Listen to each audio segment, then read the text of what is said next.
I'm the Legislative Compliance Manager at HR Talk, and today I'm going to do a topic that is very, very close to my heart. It's a topic that we've done before. There's just been a slight expansion on issues, and it's a topic that all companies should pay attention to. And I think what you must take out of today's webinar is a seed must be planted in your head. You must be able to look back at your circumstances in your company and identify whether you fall into these risk categories that I'm going to cover today. I go out and I see clients all the time, and I see payroll administrators working in a position that they are ill-suited to. Payroll administrator with basic payroll skills comes with the expectation of being an HR specialist and a financial specialist, and it just doesn't work. You know, I use the scenario of, would you want a brain surgeon doing your heart operation? No, you wouldn't. So requiring someone who is a very basic payroll administrator who relies on payroll support from a specialist to run a big payroll, complicated payroll, is not fair and, quite frankly, illogical. But today we're going to go through some general principles, and I'm also going to raise a couple of issues that are common in the reviews that I do. So if you can have a look at those common areas in your business and check whether you're compliant, then you're going to go quite a long way to ensuring you've got no problems. But as I said, these are common areas, and I find them in 80% of the reviews that I do.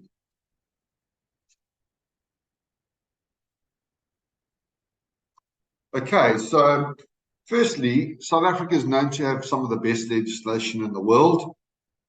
We take legislation from all over, and we're known to have, you know, in that top echelon of legislator. You know, do we require a lot of this legislation? Yeah, if we were a first world country and you know, we are the likes of Australia, US, UK, Switzerland, Germany, that type of country, then it's great, but unfortunately we're not. So we come from an environment where we have terrible inequality still between the haves and the have-nots, and a lot of the legislation we regard as slightly overkill. So the problem with legislation, it has to be policed, and do you have the skills to police it? I like to go back a step further and look at the people who would implement legislation. And in today's webinar, you'll see that is one of the biggest problems. We do not have skills across the spectrum, and that's what creates risk to organizations. So I say, is this legislation fit for purpose? And, you know, you use legislation like the Employees Tax Incentive that was introduced way back in 2013. It was introduced because there was going to be general election in 2014, and the government wanted to be seen to creating employment, and that was an option, an incentive for employers to implement ETR and save PAYE. Those of you who've worked in the payroll environment for a long time will know what a disaster it is and how many changes there's been to legislation. So is it fit for purpose? You know, I'm on the fence on that. SARS reckon that Treasury reckons that it has been very successful. But, you know, when you're working on the ground with ETR, you'll see how many audits is created and how many assessments is created and how many financial holes is created for companies. So is it that successful? I'm not quite sure. The legislation is unfortunately here, and it needs to be adhered to. And I say particularly when you're dealing with SARS or you're dealing with the Department of Labor, you know, these are areas where it's not wise to take chances, but unfortunately people do. South African businesses for a long time have been in a dark place in terms of a stagnant economy, and business owners are unfortunately faced with the survival versus compliance challenge. And a company's going to choose survival over compliance every day of the week. And we are now at a point where SARS has punched above their weight category for years and years, and they've been this shining beacon. That crown has slipped somewhat, and SARS can only do what SARS can do. When the economy is faltering and there isn't companies that are flourishing and there's large amounts of tax to collect, SARS has to find that tax somewhere. And I've found, instead of SARS looking at the areas where people are blatantly not complying, i.e. the informal economy and the legal economy, cigarettes and alcohol and those spaces, SARS is going to the soft targets, and those soft targets have always been on the radar. Even when I was at SARS in the 90s, we would go to the soft targets because they have systems and they can be policed. So if you're out there running a business and you are required to comply with SARS and labor legislation, you're on their radar and you are going to be bullied at one stage or another. And as I said, SARS are not collecting, so SARS are taking a hard line on collections. SARS now have appointed a third party to deal with issues of debt collection. SARS are going to be looking at mistakes that you make, and they're going to start collecting penalties. They're not going to give you that get out of jail free card. So we're in a tough space, and I urge people, do not throw compliance out the door. I urge you to look at meeting basic requirements and to do basic tests to ensure that you comply. So why is there such a poor attitude to legislative compliance? I did a dissertation on this as part of my master's back in 2013, and I can tell you that the results of that research showed the following 5 bullets, and they're all pretty self-explanatory, but let's just quickly go through them. The first one is a lack of awareness, and I say limited access to information regarding legislative changes, because depending where you are in the payroll space, do you have a reliable third party feeding you information in terms of changes of legislation? If you with Sage, Cyber, PaySpace, Simple Pay, that type of service provider, you will be getting correspondence sent to you. The challenge then is, do you understand that correspondence? Can you implement that correspondence? And the problem that I see is a lot of payroll administrators are slaves to the system. And what I mean then is the system is this godlike structure that can do everything, and you as the payroll administrator are just an inputter of information. And that is probably the biggest challenge that we see when we're looking at systems. You need to understand how systems work. So you need to understand that when you put in information, is your result right? If you don't understand, or you're leaning on a consultant, it's going to be expensive, but also you're not guaranteeing that you're getting the result that you want. The next is inadequate skills. And yeah, I don't mean to be condescending in any way, but when I see people out there, payroll has always been seen as an easy option, an easy in.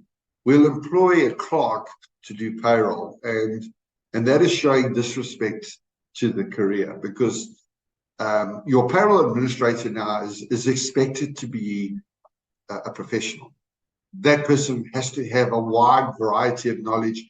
And in my mind, it would be more knowledge than someone in an HR field would be required to have, because you, as a payroll administrator, you are required to have payroll and HR knowledge and a certain amount of financial knowledge, because if you can't put the picture together to implement in payroll, you're going to probably be doing things wrong. And when going back to someone who has support consultant, that person is a support consultant in the product. They are not a support consultant in terms of tax legislation and HR legislation. So in a nutshell, we see inadequate skills in this space, and I hear the comment, I just put stuff into this payroll system, and that fills me with dread. The next point is limited training and development options. In the payroll space, you'll find it very, very difficult to find a career path for a payroll administrator. You can do a diploma in payroll administration to give you very, very basic knowledge, but that's not going to give you product knowledge. And I've found a lot of the legislation that is covered in those is not up to date. So whilst it'll give you a diploma, it'll show you've got the ability to learn, it's not equipping you to be hands-on understanding of payroll. Obviously, Sage and PaySpace will give you training courses you can go on. Obviously not that cheap, and you know, in a lot of cases, I see employers not willing to pay for that because of the cost of what it adds to the payroll costing for that year. So payroll administrators get stuck in this space. You know, they're required to learn, and I often find that, you know, when they find someone like me, someone who's got the more legislative background, they cling on for dear life because they know that you're a safety net. Cost of compliance considerations. If you're going to go down the route of utilizing one of the big sort of 5 software solutions, that comes with a cost. But I would always recommend that you look at either one of the Sage products, one of the or Cyber or PaySpace as a solution, because they have significant support behind them, and they're the ones that are the closest to SARS in terms of legislative changes. And then probably the most negative of the issues is the unwillingness to comply. Often I'm out there and I speak to payroll administrators and they say, oh, well, management don't want to do that. That puts the payroll administrator in a really bad place, because when the pawpaw hits the fan and there is an audit, generally there's pushback to them saying, you know, you, the payroll administrator, why aren't you doing things right? Okay, so whilst the reason for non-compliance is not important, what is important to note is that non-compliance will be raised sooner rather than later. We've seen a massive change in the way that SARS and the Department of Labour are policing. More SARS are dealing with more statistical analysis and less boots on the ground. When I was at SARS, it was boots on the ground, show of force, experienced auditors out there digging. SARS have invested less money in that, and they're investing more money in their IT infrastructure and putting in place systems to identify irregularities, variations. So important to note where both organizations are going. We have, however, seen obviously the Department of Labour mobilizing in the equity space with the massive fines that they introduce. We've seen the registration of domestic employers for UIF purposes and more recently COIN purposes. So it's become significantly more difficult to employ a domestic, you know, so you don't only have the basic pay requirements to adhere to, you're also now required to deduct UIF from them if they work for more than 24 hours a month for you. And you have to give them a pay slip. You have to pay this this UIF across, and now you've got COID. Registering for COID is not easy, and you're going to have to submit an annual return of earnings for COID, so you're going to have your profile. So our clients generally are running a payroll through us to get this done, but that adds to costs. So if you're paying 5,000 a month to your domestic, you're then going to have the 2% UIF, and then you're going to have the sort of 500 Rand a year COID to pay, and you're going to have to pay, obviously, an organization like us to pay your to submit your COID return of earnings. So it adds up, and then we've got lots of clients whose domestics are now earning more than 95,000 a year. So you've got PAYE, so that requires a monthly PAYE return, and now costs are going up. I don't know if there's a correlation there to the problem that was identified in the press, I think it was in the last week or two, about the plight of domestics, about how the levels of employment in that space have dropped, But I use a scenario that I'm familiar with, and that is, a domestic being used by multiple families within a family structure. I just think of my family where the domestic works for a day or two a week in 3 different places. All of those people are now in this position of having to register for UIF and workman's comp, and it becomes mind-numbing, the legislative compliance. Then the submission of declaration files for UIF purposes. This is a function that many companies are not doing. So when for your domestic, when you're making payments, how is the profile for your domestic being updated on a monthly basis? And you'll only know when that domestic retires or is sick and needs to make a claim. It's going to come back to you as the employer of the domestic. You're going to have to do schedules of income, and you're going to have to hop through hoops.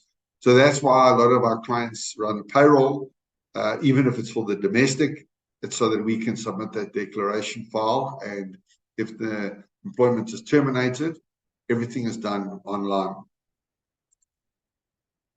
The rejection of UIF claims due to employer non-compliance, we've seen that as I said, in the domestic space, but it's more important in the company space. If you're not complying in the UIF space, you're going to get pushback. And there's nothing worse than having an employee who's left your employment coming back and creating a fuss because they can't get benefits. And unfortunately, in 90% of the cases, that's going to happen. And then, obviously, the UIF have aggressively tackling UIF liabilities. SARS has also got on this bandwagon recently. Just another example was the COVID-19 pandemic. And we saw a lot of the UIF challenges coming out then when it came to TERS payments. Now, obviously, you would only qualify for TERS payments if there was this history. And all these companies had been paying scant attention to UIF compliance. And, if you're not outsourcing to professionals, or your payroll administrator is not a professional, and you're not submitting monthly declaration files, and you're not checking on compliance on an annual basis, getting the various certificates. We all know there's a problem with the UIF compliance certificate, though. But we had TERS challenges. So there was pushback from employees saying, well, we're not getting payments. And why? Because you were non-compliant. Submission of the monthly declaration files. It's surprising to note how many employers are not aware that you have a UIF number at the Department of Labor and at SARS. People always send us, when we do a take on, the UIF number at SARS. So the 7 is dropped and a U is put there. That is not your UIF number. Your UIF number is a digit number. And without that link between your PAYE number and that number, any payment you make to SARS is then paid to the Department of Labour and goes to a suspense account that is very unlikely to be allocated to your number. So any claims are going to be jeopardized because the Department of Labour don't know where to allocate that money. So generally, not generally, whenever we do a UIF registration, we cannot submit that UIF registration until the PAYE registration is processed, so that when we submit that registration, SARS can see there is a UIF number that's going to be allocated against the PAYE number.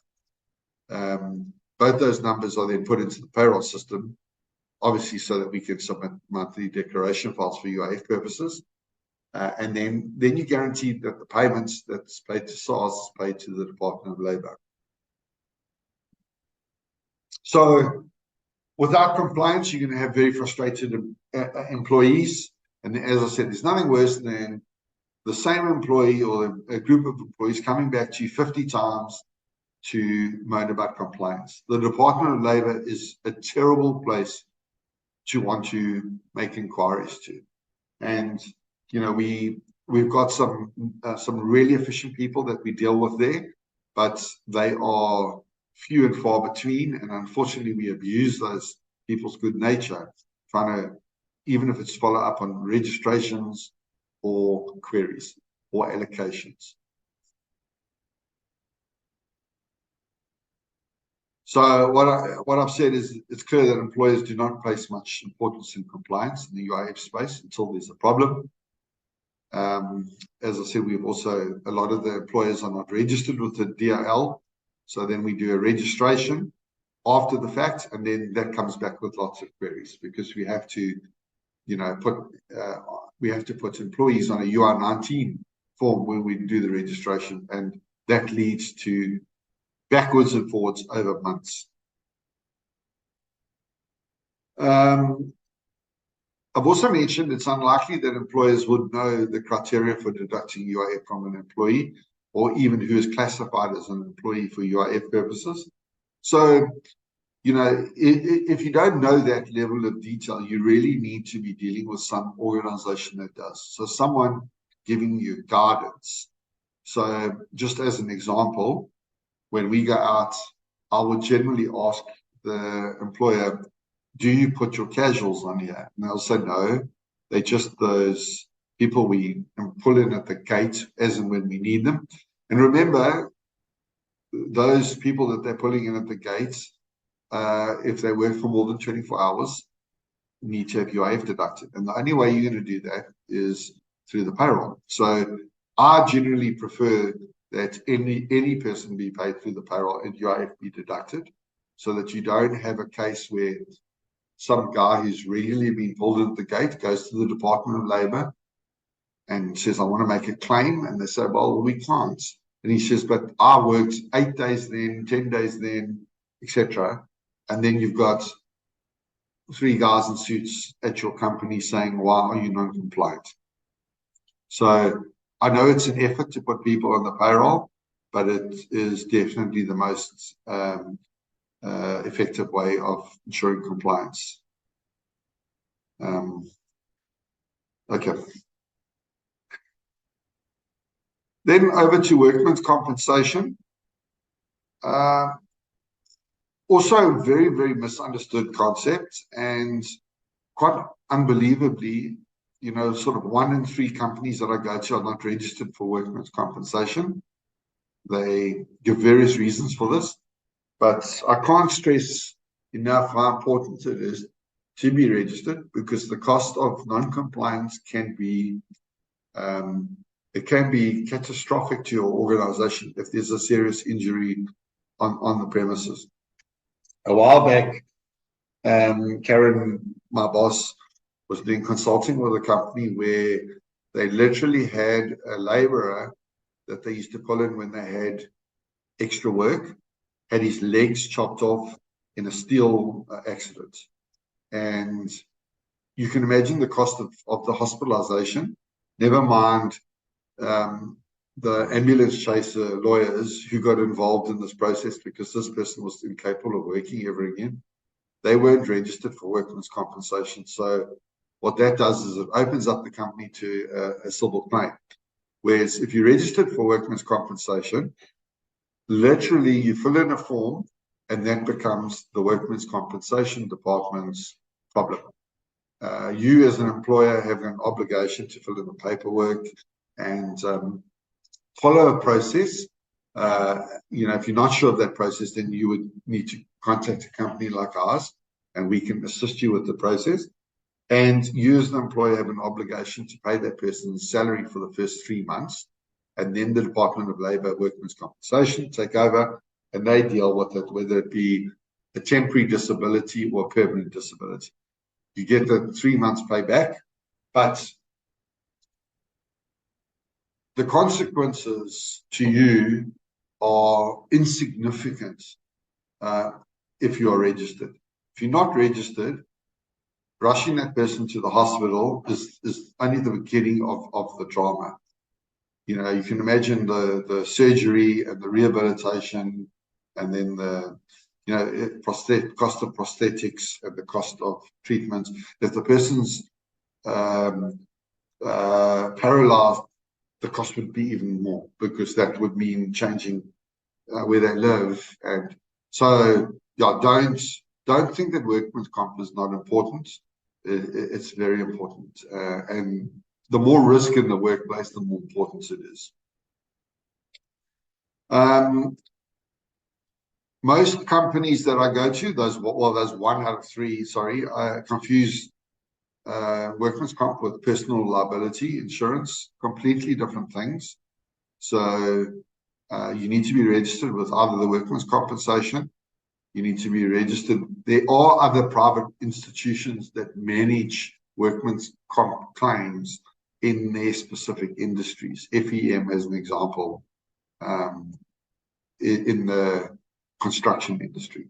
So as long as you're registered for one of those legislatively authorized institutions, you're fine.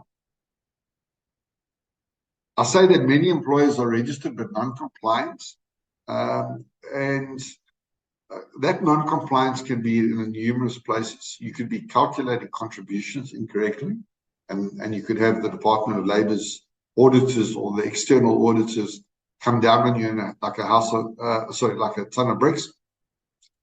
Or you can have the wrong rate. Now, remember that when you register for workman's comp, you are allocated a rate based on what your company does, and that rate is very difficult to change. So when you're registering for workman's comp, it's critical that you give a detailed description of what your organization does and that it's registered in the right category. So if you're an insurance broker and you sit in an office the whole day, you would be in an administrative capacity and the rate is very, very low. We also have challenges with like logistics companies where we work in the logistics industry. Immediately workman's comp are thinking that there's trucks and high risk. But a lot of logistics companies are sitting in offices in front of computers, shifting containers around. So you would need to be very, very clear that you work in an administration function in that case. Otherwise, you're going to be paying a massive rate as opposed to administrative rate. And as I said, a simple admission could cost the employer millions in terms of claims. So you need to have a professional looking at your workman's comp issues at any one time. Obviously, if you're non-compliant and you don't have a letter of good standing, you're not going to get government or other tenders. I've also said the irony here is the cost of workman's comp is a very small annual cost compared to the cost of paying out loss of earnings and medical costs. So, don't lose sight of it. I do see a lot of emotion in this space, particularly when companies have to pay their annual bill, but it is a very small price in the scheme of things. In terms of who should be on your payroll, often employers say, oh no, well, we're only going to put our full-time employees on. That would be a mistake. You need to put in casuals, fixed-term contractors, and domestics. Because if something happened to any one of those people, you would have a civil claim.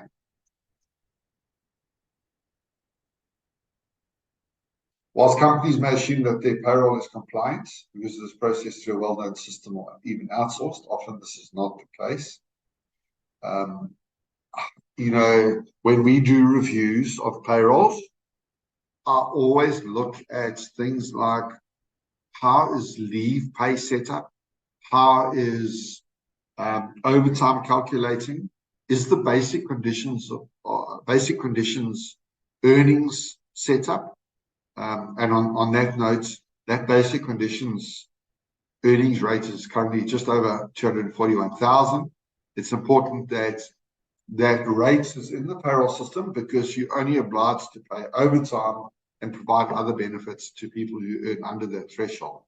So you have companies out there that are paying overtime to all and sundry when the legislation doesn't require that. Not to say that you don't have to. Some employers do still pay overtime to everyone. I say that the payroll function is certainly not given the attention that it deserves. Payroll seen as a basic administrative function. Yet, don't lose sight of the fact that your payroll is an area that carries probably the most risk. I've mentioned the splitting of time. I was at a client yesterday and they told me that they split their time between payroll, finance, and HR. That person is wonderful because to have those skills is totally unique. You become a jack of all trades. But I can tell you right now, even as a tax practitioner, there's too many changes in legislation across the tax sphere that I can't keep up with those. I can keep up with payroll tax changes, but not tax in general. So to keep up with payroll tax changes, HR and financial is virtually impossible. So unless that person is a specialist, you're going to have risk. And unfortunately, there's no ways you're going to be paying the level of salary to that type of person to make them a specialist. Employers do not understand the value of the information that a reputable payroll system holds. A payroll system is only as good as how it's set up. So as I said, if you set it up incorrectly, overtime is going to be calculated on the wrong rate.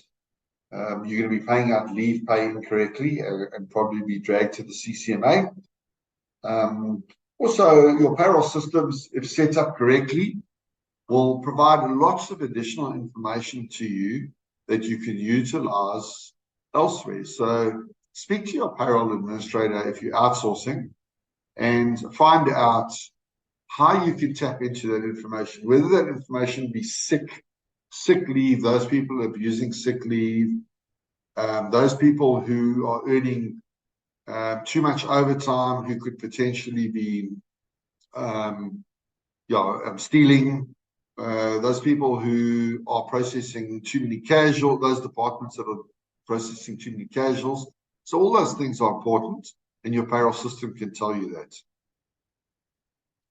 Whilst outsourcing may reduce risk, experience, continuous training, and good communication is essential in the payroll environment. So your payroll administrator must be going on all the training they can possibly be going on.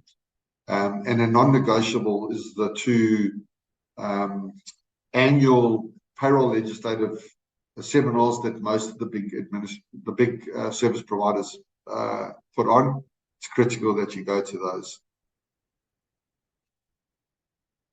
So it's important that you pick up that knowledge because it's a dangerous assumption to make, to think that your payroll administrator would know all matters. It's also a dangerous assumption to make that if you're outsourcing payroll, that you are totally compliant. And the reason why I say that is because the outsourced payroll administrator can only do what they can do based on the information provided. When I go and do my reviews, I find then that there's lots of things that are happening off payroll that have been brought to our attention. Things like reimbursement of petrol, reimbursement per kilometer for travel, bursaries, accommodation. All these things are reportable in payroll, but they're not going to be in your payroll if your payroll administrator isn't aware of legislation and aware that they're required to tell us. Your payroll administrator on an outsourced basis is not going to ask you monthly all the millions of other transactions that you could be making, whether you've made them in that month. Misunderstandings between HR and payroll are commonplace, and this leads to incorrect coding of earnings and possible tax challenges to employees on assessment. I see this all the time. In fact, I've got one today where a subsistence code was used, and that subsistence code is taxable. Whilst it's not taxable monthly, there's an expectation that because the SARS rate was purportedly exceeded, there is an expectation that the employee kept track of the expenses and they make a declaration of those expenses on their tax return. Now, if the employee doesn't know that they're being reimbursed over the SARS rate, I can guarantee you they're not keeping slips and they're not doing that declaration. And then what happens is the difference between the SARS rate and the rate paid is taxed on assessment. And it's a nasty shock when you submit your tax return expecting it to be a nil, and it comes back that you owe 15,000. And it's because you aren't aware that code 3705 was used instead of 3704. So important to note, and the only way that generally happens is by effective communication. And in the bigger organizations, we find that the information being channeled from their HR department to their payroll department is often wrong. And there's no reason why the payroll administrator internally would know that that is wrong. And then subsequently, the wrong information is fed to us. So the only time we get involved is when there's furious clients, a furious employee on assessment owing money, coming back to their employer who immediately forwards it to us to say, there's something wrong here. But when you unpack it, often the challenge is at the communication point. So what are you reimbursing? If this person's gone overseas, are you applying a rate at or below the country rate where the person went to? Because we need that information. So I call it interrogating the input, and it's not easy to do that process, and it requires a significant amount of training in the client company to ensure that the left hand knows what the right hand's doing and that we're getting accurate information. The reliance on payroll support consultants is not necessarily the answer, as they'll do what they're asked to do. Now, please don't get me wrong, I'm not putting payroll support consultants down. The majority of them are professional people who know what they're doing, but I go to clients and I say to them, how's this set up? And they say, no, I told my consultant to do it. The consultant will generally have a de facto position of we do this. Now, when you add codes or you do what you want to do in the payroll and you don't change that standard position, your payroll is going to be non-compliant. So it's also extremely expensive every single time you want to do something and set up a payroll to call in the consultant, because you're looking at like 1,500 Rand an hour or part thereof. And every time you want to add a new code, that person's going to come in and they're going to have to do the necessary adjustments. So it becomes an expensive process. So the nature of the function and the expectations of the transaction must be clear to all parties to the transaction, whether that be internally between departments or between you as the payroll administrator and the person your support consultant, or the company processing your payroll. And that is difficult because, I can't tell you how hard it is to train an HR person in the tax field when they're not interested in it. They want to pass off information and they want to be done because they're going on to their next transaction. And that's natural. I mean, the same logic applies when the payroll administrator in your company gives our payroll people information. So the ideal solution is to reduce risk and ensure compliance. And the only way to do that is to do an actual review. We generally do that when we do take-ons. We quote for a take-on fee, and that's normally the same cost as your monthly cost of processing.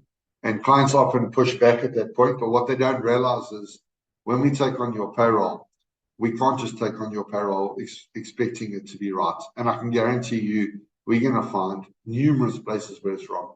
So our payroll support people will have a good look at that prior to take on, make the corrections before they hand it over to the payroll team that's going to do your payroll processing going forward. We also look at this process when we do conversions, and then obviously we do ad hoc reviews. And I've said that it's wise to do this before SARS does an audit. I know it's stressful to be told that you're wrong, but it's much better to sit with someone like me and go through the process in a safe environment so that you can make changes and get that done as soon as possible. I know it's difficult because, I've got some of these processes I'm doing at the moment where there's multiple changes that need to be made, and that impacts tax, and it's going to result in very, very grumpy employees. So a lot of those are done on we'll do one change now, we'll do another change in 6 months. But the idea is to make your changes and get as much water under the bridge before SARS does an audit. Because ideally, you want SARS to come in, look at all the important points in your current payroll or the previous year's payroll and go, this is all great, and then move on. So the review will identify areas of non-compliance and give all parties an indication up front. Obviously, the accuracy of your payroll setup, areas of improvement.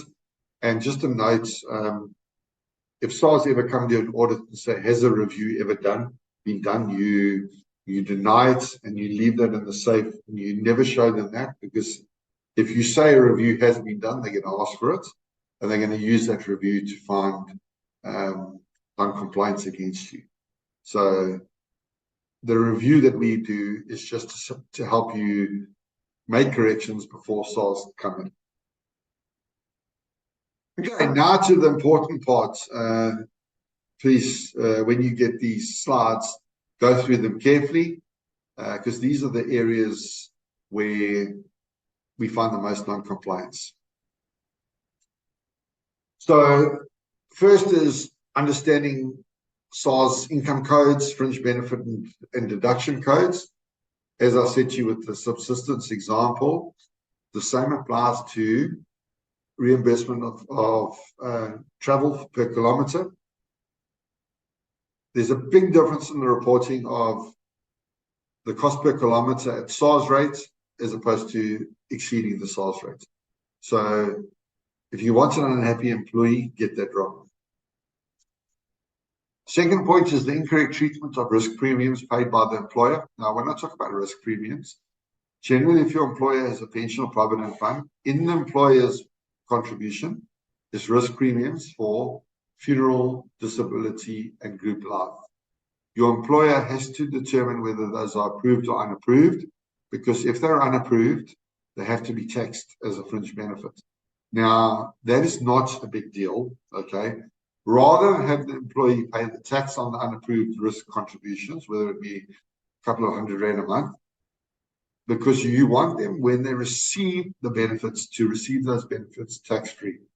Now, most times your employer will enter into an agreement with these funds on an unapproved basis because they don't want you paying tax on your group life payouts or disability payouts. Rather pay tax on the small contributions, premiums. Next issue is the inclusion of subsistence allowances in the cost of company structures. It's illegal. Subsistence is meant to be paid in addition to your cost of company, and it's based on the days that you're out of the office. So don't fall foul of that. Don't see that as an option of reducing the employee's taxable income. The incorrect implementation of travel allowances or no mention of travel allowances in the letter of appointment is a problem. SARS will get their teeth into this. We've mentioned the incorrect treatment of travel reimbursements. We've also mentioned the BCA earnings not being understood or correctly set up in the payroll. We've mentioned leave pay being set up incorrectly, COID earnings being set up incorrectly. COID, the setup of COID is very, very technical because of the concept of regular earnings. The good news is that from next year, COID earnings is going to be taxable earnings. So that'll simplify the process significantly. We've also mentioned casuals and part-time employees not being on the payroll for UIF or COID. We haven't mentioned the calculation of severance pay and tax directive applications being done incorrectly. Severance pay is calculated based on BCA income, and only severance pay can be included in the directive, not notice or ex gratia bonus pay or anything like that. So I'll check up on that, so don't make a mistake there. Company cars versus pool cars. You know, if you've got pool cars that employees are using, you must have a pool car policy.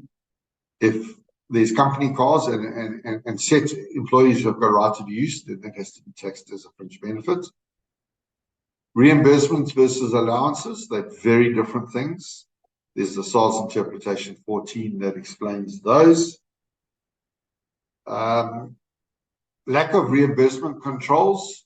If you're reimbursing employees, there must be a process, there must be sign-off by management, and you must determine whether those reimbursements are reportable in the payroll or not. Long service awards, there's some new legislation here. Almost every company I go to gets a long service incorrect, whether that be the application of the 5,000 exemption or the qualifying period. Lots of companies out there are giving away vouchers and money and not taxing it. You're going to get into trouble. Same with bursaries. You need to know who qualifies for bursaries and which employees' relatives qualify for bursaries. There's very specific coding and exemptions. Don't get that wrong. Accommodation fringe benefits is also quite a technical space. If you're providing accommodation all over the country for employees working away from home, you need to look at that.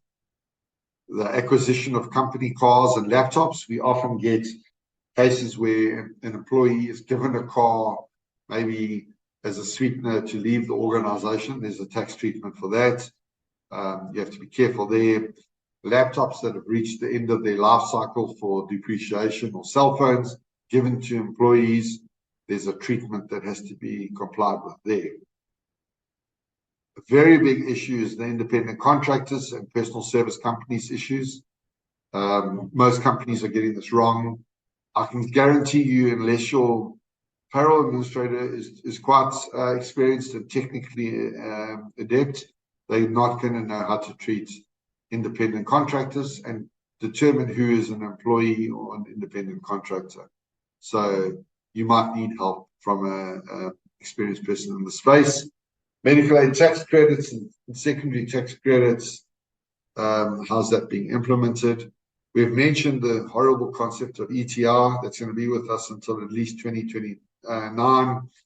And then company policies in terms of putting in private RA contributions or private medical contributions. Moving across to more HR-related issues that are related to payroll, contracts of employment that are outdated or legislatively non-compliant. So generally, I look at the remuneration, the travel allowances, the retirement fund, medical aid clauses to see whether they're compliant. Don't let don't let that trip you up. Yeah, policies, lack of policies. You should have a policy for pretty much anything to do with your employees, because if you don't have a policy, you can get dragged to the CCMA for treating someone differently to another employee. Lack of knowledge regarding leave rules and leave pay. Lack of knowledge regarding severance pay and tax directives we mentioned earlier. Poor understanding about rules around employing foreigners and asylum seekers. You may not know that you still have to deduct UIF from them, and their earnings would fall into the COID remuneration. Also, more generally, who are employees in terms of the various acts, because they differ. Do you understand that you can be an employee for COID, but not for UIF or PAYE? And then, yeah, very importantly, the inadequate induction procedures. You know, if you don't have a proper induction process, you're creating a rod for your own back, because that employee then comes into your organization with no rules and regulations to fall back on. You know, they can take chances and you end up at the CCMA because you haven't been firm with them. So, you know, your policy on internet use or hours of work or working from home, all has to be very clear, otherwise you're going to have a problem. The same applies to fixed-term contractors and independent contractors. Basic performance appraisal processes, no gradings, no basic clearance checks on incoming employees. POPI is critical. Do you have a POPI policy? Because your employees need to know that, so do your clients. And then no whistleblowing opportunities for employees. These are all critical. So it's surprising to note the lack of resources and attention that gets paid to human resources in general. I think that'll ring a bell to a lot of people working in the HR payroll space. And I say that, you know, in this department, you should generally have the following skills: employee development and training, employee well-being, a knowledge and provision of employee benefits. That's very lacking. You must be able to create an environment that is conducive to happy and productive employees, and you'll go a long way to doing that by making sure that they understand the rules and they understand pay slips, and you treat them correctly in terms of the pay slips. You must ensure that staff turnover is low because of the high cost of staff turnover. I was at a client yesterday who was saying they're willing to do what they have to do to keep staff happy, even if it means additional money. That's a breath of fresh air, because that doesn't happen often. Clients normally want to pay less. Flexible remuneration structures is important. An open door policy in terms of complaints or whistleblowing. And you must be able to promote fair and equitable HR policies. On a daily basis, we see the cost of non-compliance, CCMA representation. We see the cost of senior management being dragged to the CCMA and the damage that causes to relationships. You need senior management to be concentrating on the direction of the company and not employees, and having a good HR department and payroll department will help there. So it makes sense to pay attention to legislative compliance, industry best practice, so that you can be an employer of choice. And that is, I think there's a small price to pay to fall into that category. And yeah, in closing, I'm going to just mention we do offer a free 1.5 hour compliance check that we like to look at. Bear in mind, it's not going to give you all the answers because it is free after all. But it is quite a good starting point if you want to look at where you're going to make corrections. And then you can plan over time how you're going to do this, how you're going to report to management, on how you're going to do the various changes. So, yeah, if you want to take up that offer, chat to me. Running out of days between now and when we close. But, yeah, early in the new year, I would be happy to look at just going through. It's a cursory look, and it's not going to guarantee you're 100% compliant, but it's a good starting point. Now, I'm going to just quickly go through the chats. Okay. I only see one. Okay, thank you. So I don't see. I don't see any others.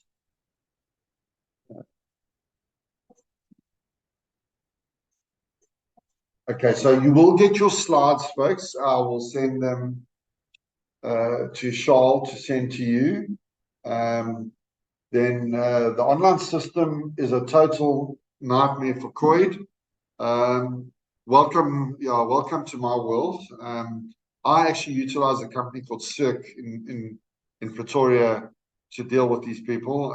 I actually don't know what happens there. I think they actually have friends and associates in that department, and the only way I can move things forward is by utilizing them, and unfortunately that comes with a cost. And then Judith asked, may you kindly explain more about the importance of working from home policy in terms of COID? Oh, very, very good point. Yeah, very, very legal point that. And I actually have an article somewhere, Judith, if you want to email me, I'll dredge it out. But there's a clash between viewpoints in terms of how is your employer required to control your work environment, and the opposing understanding of your employer is. And I think, honestly, if your employer is requiring you to work from home, your employer should pay more attention to the fact that there should be sort of some review of your workspace. So working in an environment where there's stairs at home or small stairs and you're up and down, or you're working in an environment with no ventilation, or you're working in the loft where there's asbestos, those will all be risks that if you got asbestosis, you could go to your employer and say, well, you allowed me to work in this space, how come you didn't check it? So I would go the route of being a little bit more careful. And I know HR Talk have a requirement that if you are working from home, you have to have a dedicated space that is conducive to office work. And we could probably unpack that a little bit more in a nice policy if you needed help in that space. Then Zelda, how's the tax on COID going to work? Will the employer or employee be liable? The tax on COID, not sure what you're saying there. When the employee gets paid out, they would get paid out their normal salary via the payroll. Once the Department of Labor take over the payments, you would have no obligation to do anything. They will be paid by the Department of Labor until they decide, obviously depending on what doctors say, whether the person's going to be temporarily disabled and receive X amount of money, or be permanently disabled and either receive a monthly payment for the rest of their life or receive a lump sum. So yeah, a little bit more complicated. Zelda, you're welcome to contact me if that's not what you were asking about.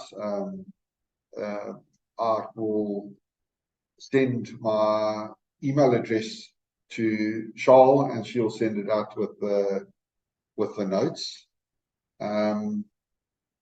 Okay, please share the article viewpoints. Okay, we will do that on the work for home thing.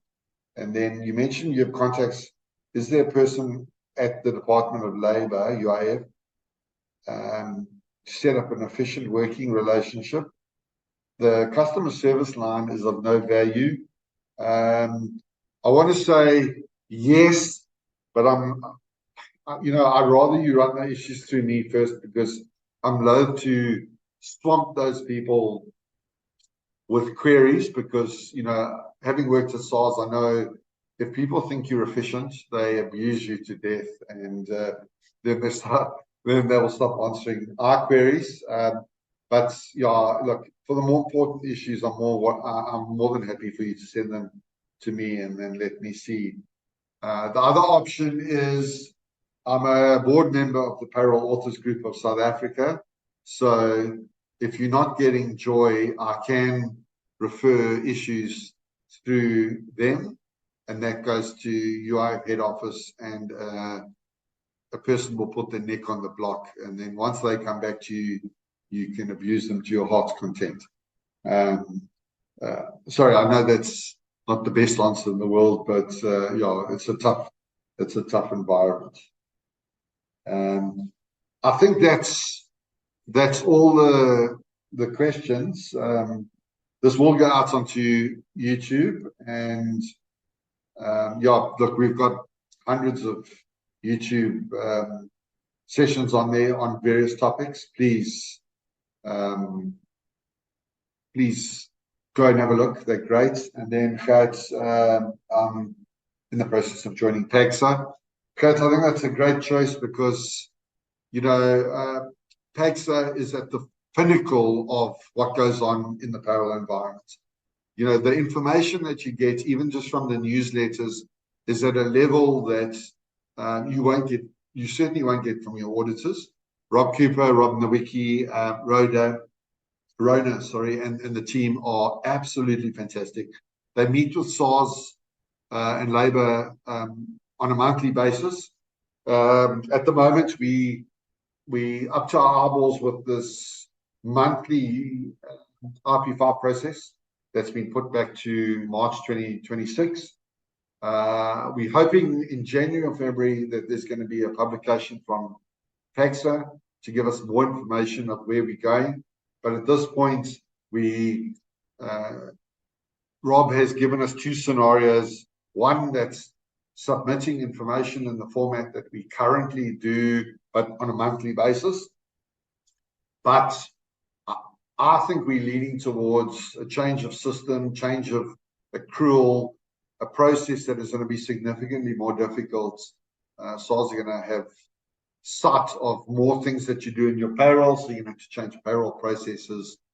Things like just paying someone now for earnings that they should have had in March are going to be a thing of the past. SARS want their tax backdated to March, and they want their penalties and interest. So it's going to get nasty. As I said, they've pushed it back as they've pushed back the two-pot retirement system.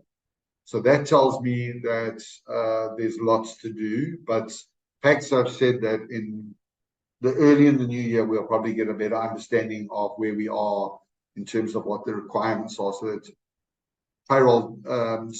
payroll suppliers will have time to do what they need to do. But it's going to put significantly more pressure on your payroll administrator, and I quite frankly can't see many of the less experienced payroll administrators surviving through this process. So yeah, tough times ahead. Folks, thank you so much. That's the end of the session.